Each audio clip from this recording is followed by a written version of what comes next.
I'm Jenny Ortiz-Bolivar, and we are here at Sigma Asia Land-Based Retreat, and with me is the CEO of Casino Plus, Evan Spytma. Thank you so much for joining me. Thank you again for the invitation.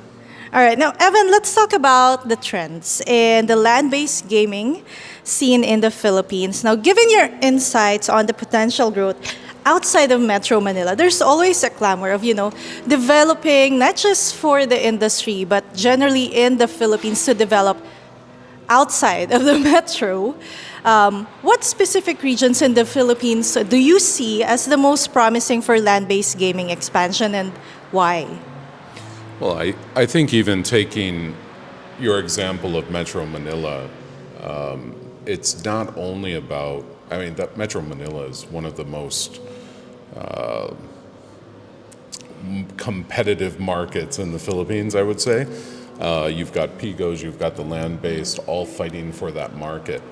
But still, if you even look in that most competitive market, there's still room for growth.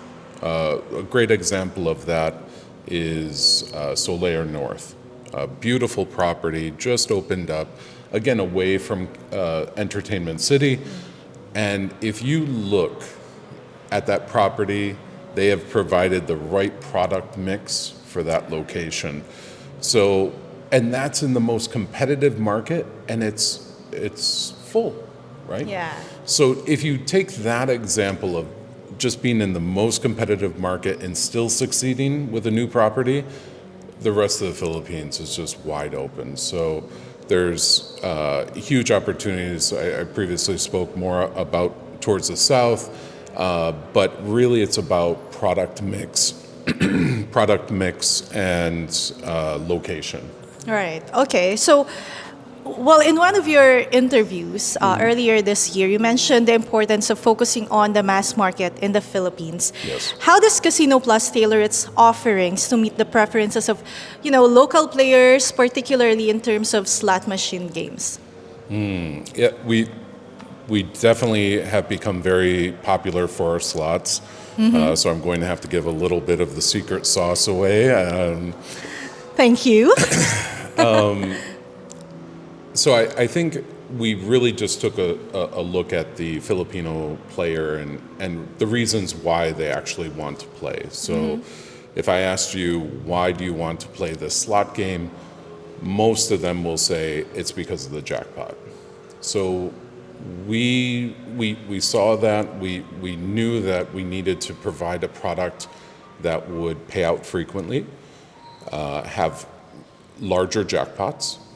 And in order to do that, we selected specific games that also were attractive to the Filipino players from a design perspective. So the math was right, the art was right, and then it was just a matter of having a number of slots to actually contribute to that. And then having the number of players to continuously play. So that's where the online element comes in terms of having the number or frequency or the quantity of slots available. That's our online product, our OSM, our online slot machines. So that all contributed to these jackpots that just continuously pay out. And then you factor in things like very simple things, but they're overlooked, especially in the Philippines, the denominations of play. So a lot of these players, they not only want the jackpots, but they also want to have some fun. And they don't want to be having to bet a few hundred peso every single time. So we offer them the ability to bet 1 peso, even half peso lines. So that's also part of the secret sauce. Wow, well, thank you for sharing that. I want to go back to your first point of knowing really your customers. How do you do that? I'm sure it takes probably years of research from your team. Yeah, that's also one of the wonderful things about having an online product is that customer journey has to stay the same, and then we can analyze from there what type of customer, what type of products to actually promote to that customer. So we're able to track their behaviors a lot better than, say, a land-based casino. But even that, they're catching up with CCTV cameras and whatnot, and trying to see their interests. But basically, that online element and ability to track behaviors is really a huge part of that. Now that's interesting. Now, Evan, we're here at, we're here in South Korea. We're here at Inspire Entertainment Resort in Incheon, South Korea.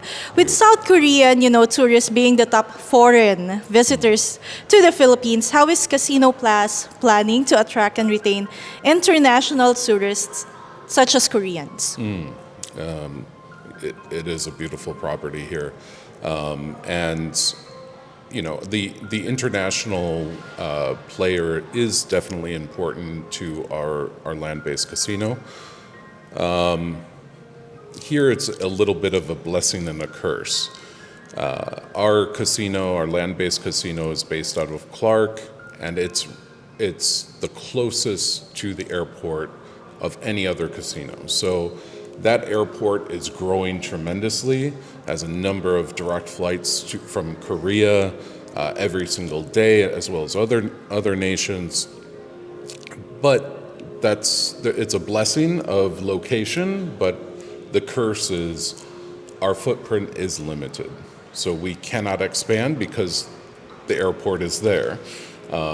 We cannot go as high as we want because there's airplanes flying overhead. So that element, as the airport grows, so do our international travelers. But the blessing is, because we have this fixed footprint in Clark and we cannot expand on either side, it forces us to become more efficient and effective with that floor space. So those international travelers that want to be able to have the same services, but maybe walk fewer steps to have those services, they'll be coming to our casino for that. Well, I guess that's a good problem to have. Problem to how do we expand? But yeah, Evan here is talking about the Clark International Airport. It's located in central Luzon in the Philippines. I must say, it's one of the most beautiful airports in the country. So if you guys have the chance, do check out Clark International Airport. Now, let's also talk about online gaming integration, because you've mentioned you have a land-based and you have the online. Can you elaborate on how Casino Plus is integrating its land-based operations with online gaming platforms, and what benefits this dual approach brings to the company and its players? So I think if you look at a traditional land-based casino, they build these beautiful buildings and they focus on that beauty to pull the customer in and then monetize them as frequently as possible throughout their journey in the casino. I think that model is right for land-based, but for online, the emergence of online, we've had to change that model, and we've had to look at land-based as a foundation to something greater. And that's our online product. And so what we're doing now is we're approaching these casinos saying, we will actually provide you with a new segment of player at no cost to you. Capital costs are all paid by us.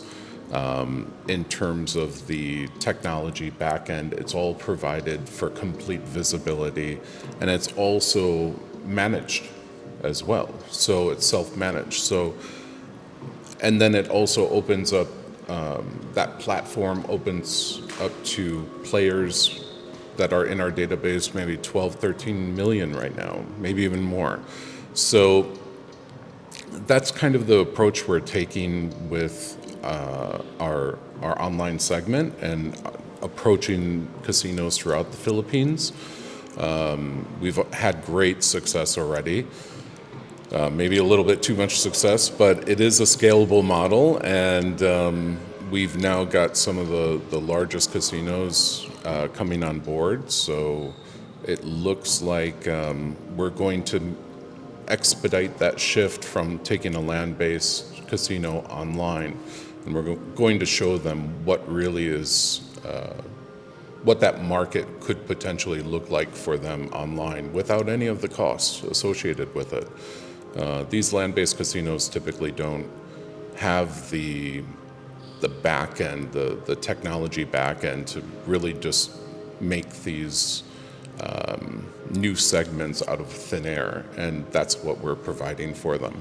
All right, now speaking of online, one trend in the Philippines, of course, and I guess a lot of emerging markets is that, the trend of digital finance. More people are using e-wallets, more people are using e-banking. I guess it is also because of the pandemic that pushed more people to go online, and so with banking. So in the case of the Philippines, like, we have GCash and Maya. How does this trend influence Casino Plus's operations, and what future developments do you foresee in the integration of these platforms within the gaming industry? Good question. I would say these e-wallets are definitely some of our largest customers online in terms of ease of payments, mass adoption. No one else comes close. In terms of where I see this going, to be honest with you, it looks like these e-wallets will essentially transition into super apps. So that's at least how I foresee it. If you can think of it like a app within numerous apps. Yeah. So one destination for all of your needs. I see them moving along that line in terms of a benefit to us. I would like to see predictive analysis. So as those customers come on with GCash and Maya and all these others, they would have the data to actually provide to us of who would be our potential target demographic, right? And for us to advertise only to those individuals. The other element I think that would come into play would be another feature that I'd like to see is more for fraud detection, Yeah. things like that. So not only on our side, but also the customer side.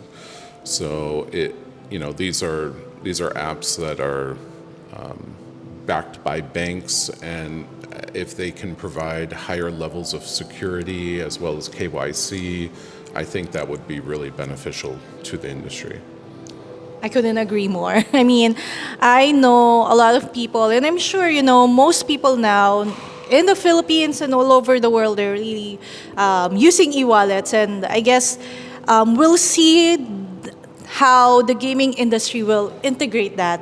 And well, for sure, some firms are actually integrating it already. Now, looking ahead, Evan, what are the main challenges and opportunities you anticipate for the gaming industry in the Philippines and Asia? And how is Casino Plus positioning itself to capitalize on these trends? Let's go first with the main challenges that you foresee. I think the main challenge right now, given the recent announcement regarding pogos becoming illegal, right? Well, we're very cognitive of what is that going to do to the domestic market? Will they transition over and will they bring with them the schemes that got them into trouble, which will muddy the water quite a bit for us? And we don't want to be associated with that. But I think that's right now one of the largest short-term. Yeah. It's very important for us to make sure that everything is clear. We are following guidelines as an industry, and Padcor's done an amazing job of making sure that people do that for the 𝐂𝐭𝐿 licenses and IRs. If the POGOs do move over to 𝐂𝐭𝐿s, that means that marketing costs are going to go through the roof. So for those domestic players, and it's already very competitive. So there's going to be a squeeze there, I think, in the foreseeable future. But we're still very hopeful on the Philippine market. There's so much room for growth, and we're not seeing any type of slowdown, especially online. So all positive signs. In terms of us aligning ourselves for that growth, that's where we are really trying to focus more and more on online slot machines, online table games, and trying to grow that sector.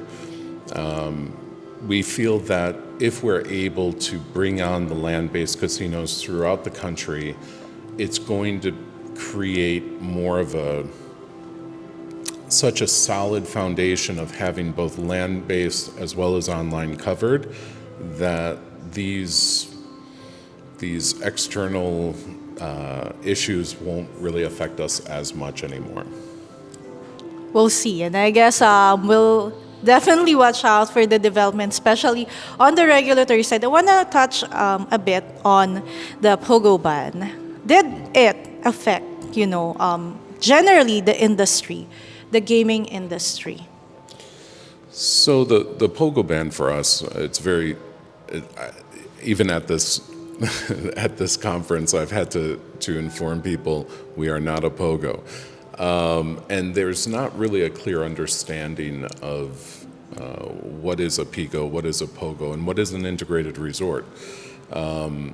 So it hasn't affected us because we only focus on the Philippines. POGOs focus outside of the country. We very much are land-based, online, and we have no players from abroad, so in terms of online. So it hasn't affected us, but as I mentioned, there are some issues that may come from the closure of the POGOs that will affect us in the future. Yeah, well, I guess hopefully, I'm looking forward to clarity more from, I don't know if you'll agree, from the government side as well, the regulations and all that. Well, finally, Evan, I want to ask, we're here at, of course, I've mentioned this earlier, we're here at 𝐤𝐳 Asia Land-Based Retreat, where other leaders and movers from the land-based industry are present. What can you say about the role, of 𝐤𝐳? Because you've been at 𝐤𝐳 Asia, we've talked there first, Yes. I met you there first. What's the role of 𝐤𝐳 World for you in building, the community of gaming, specifically, now we're touching land-based? Yes. We were just having this conversation with a number of people last night as we're looking through our calendars of which events we're going to attend, and it was shocking how, close to 10 years ago, 𝐤𝐳 was really focused on the online portion exclusively. It was like online first, only looking at the latest technology. And because of that, they were kind of the oddball in the industry. But, Iman really focused, and he just continued along that path. And then the market caught up to what he had envisioned already happening. And so because 𝐤𝐳 has been there year after year, not only focused on online, but now land-based, they've now taken that leadership stance within the industry, especially here in Asia. And it's very thankful to the organization for its leadership throughout the years and sticking with that path of trying to provide very high quality events and welcoming everyone into the fold. Really appreciate that. Well, thank you so much as well, Evan, for being here. And again, really appreciate your time and your insights. You're very generous on giving and sharing them. So thank you so much. Thank you.